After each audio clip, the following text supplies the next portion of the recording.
Hello, everybody. It's Dave Neal, stand-up comic and host of Bachelor Nation News, and we have a wild story to get to. The most shocking part of the Bachelorette Jenn interview on Harry Jowsey's podcast is that I don't think anybody else on the internet is going to have the take that I have, which I'm surprised by because I don't think we've ever heard this happen before. Jenn Tran, recent Bachelorette, basically says, if I knew any of these guys, I wouldn't have dated them. Now, I'm sure a lot of people feel that way. Looking at you, Sally Carson. But they're polite. They like, hey, not for me, blah, blah, blah. And I just find it very interesting. But I'm going to let you guys make your own judgments from this. It's not whether or not what she says is true. It's like, well, her opinion's her opinion. But it's like, oh, boy. Like the one thing I've learned covering The Bachelor is that you don't need a business degree to do it. You shouldn't have to pay your student loans if you end up getting a job doing YouTube. Give that money back. But my point here is that you don't have anything if you don't have the support of your cast. And when you're the lead. So if you're someone like Rachel Recchia or Caitlin Bristow, or if you have a hard time on the show or it doesn't end great, you want to at least think that the cast knows, all right, like I got your back. Even if I'm not the guy for you, I'm going to white knight it. You want their support, right? Well, I don't know if she's going to get that from anybody. You can see here from this photo, Hakeem is very surprised. We'll have to see if anyone makes any public comments. I can understand her saying, you know what, the more I learned about Devin, the more of a POS he was. Get that, whatever. But were all the guys bad? Let's play what was said here on Harry Jowsey's podcast, which should be called Failing Upwards, as he's tripped his way up the ladder. I don't get it. He is very charming. I understand that. He smiles and looks at you. And ladies, he's tall. He's tall. But either way, here's Jenn Tran behind the scenes talking to... And by the way, once I play this, I will take Jen's side and tell you why I think she said what she said. Have a listen. So Nice. I think that's very mature. One step at a time. Yeah. Yeah. Is there anything about your season on The Bachelorette that no one knows about? Like anything cut out or something that... For sure. Of course. There's a lot of things cut out. You just gotta be specific. Woo! Harry Jowsey looks like the worst podcaster I've ever met. Oh, look, he's got the cards. Get those cards. These are the Nick Viall cards. What's on the card? What do you got cards for? Talk, you're a human. Up next, how was your time on the show? Would you like to share tea so that my boss, Alex Cooper, can give me a raise? What are we doing here? Oh, boy. Too much money involved in this set here. They look like they're at like an IKEA where they tacked on a couple frames. What's going on?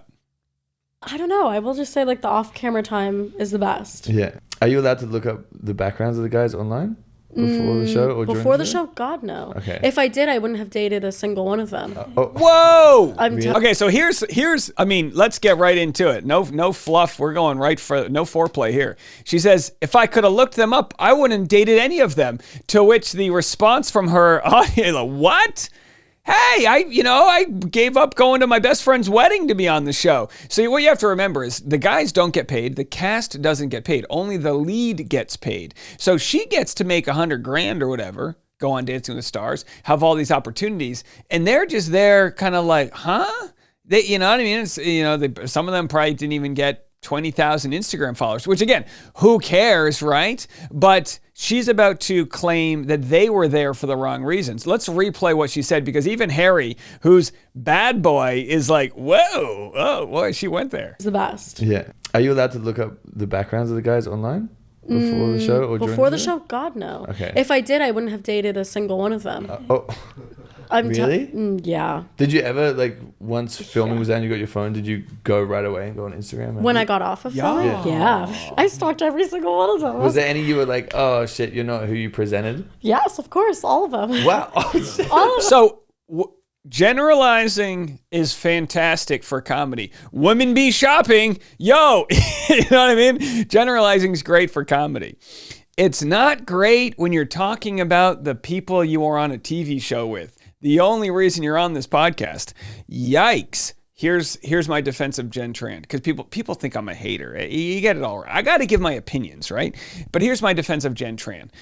Harry's saying, give me something. He's got the cue cards. He's like, you know what I mean? He's wearing, what has he got? He's got his, Australian Birkenstocks, a Ouija board, whatever, a fidget spinner. He's like, come on, give me something. So she's kind of, she's kind of playing it risque by saying it. I mean, they even got a guy in the crew laughed. You don't want to make a guy in the crew. I mean, sometimes it's good to make them laugh, but sometimes it's like, whoa. Now, we talk about flying too close to the sun. We shared this, by the way, on the morning podcast right here. You can scan that. Or when this video is over, you can go check out the morning podcast where I cover all the Justin Baldoni stuff, Blake Lively. That video is going viral. Plus all the updates on the wildfires, tragedy, and all these other things going on.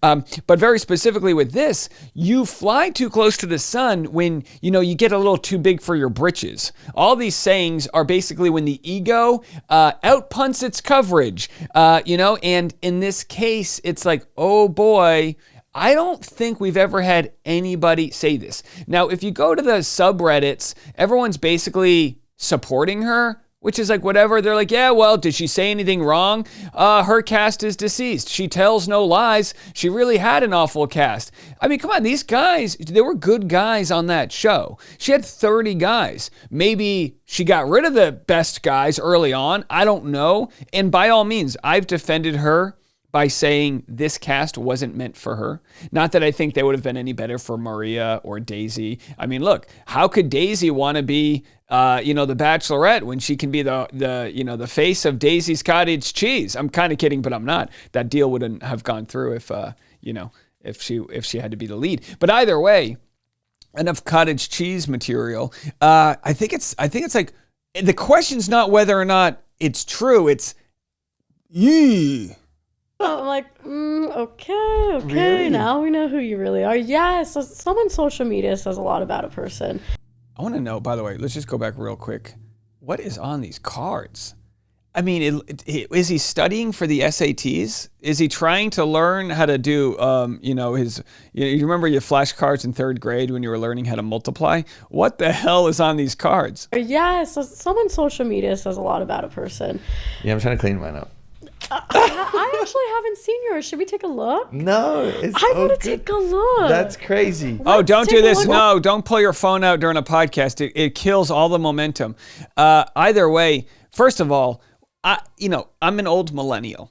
What do I know? But what the hell are these kids doing with their gene choice? Both Harry and Jenn have enough denim on the table for 30, pairs of jeans. They could literally, fund a whole orphanage with these jeans. This is too much denim. Too much denim. I'm here to give a public service announcement. My generation, elder millennials, we wore tight jeans. We actually wore, early on, we wore bootcut jeans, and then we said, enough of these bootcut jeans. You'd walk around, you'd hit a puddle. Next thing you know, there's like the back of your jeans are all ripped up. And then we went to skinny jeans. Shout out to you, Tara Reid, Britney Spears, low cut. We saved the denim. We were literally doing the Lord's work with conservation. And now the Gen Z, I don't know if Harry's Gen Z, I don't know what he is, but it's like you could hide weapons. What's going on in there? How do you even pack bags when you travel? That would take up a full suitcase. Just saying.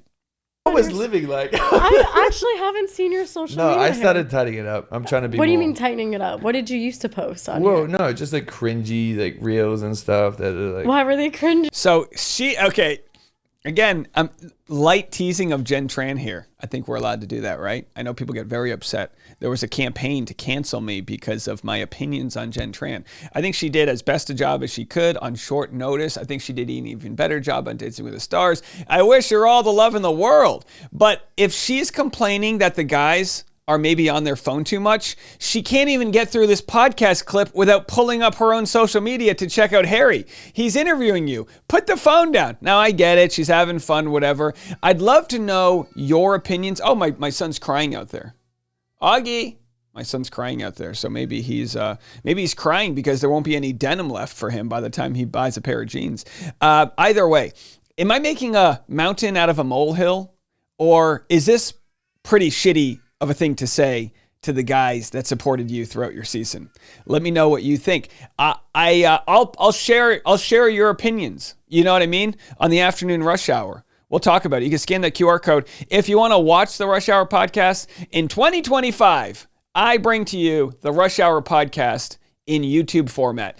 Am I going to bed at 3 a.m. at night because it takes a hell of a lot more energy to do? Yes, but I'm doing it for you. So you can click on the Rush Hour podcast right here, or wherever the hell it is, it'll show up. And you can subscribe to the playlist, put it on your YouTube, your TV, whatever. And if you want to listen in your car, you can just listen to the audio. I got it all for you, and I don't hate you for it. All right, no hating on my audience. I would never turn my back on my audience. Don't bite the hand that feeds, folks. I'm not flying too close to the sun. I'm hovering right over the water at a safe distance with skinny jeans on. No baggy jeans for me. Denim conservationist. All right, that's it for me. We'll be back in a few hours with your afternoon rush.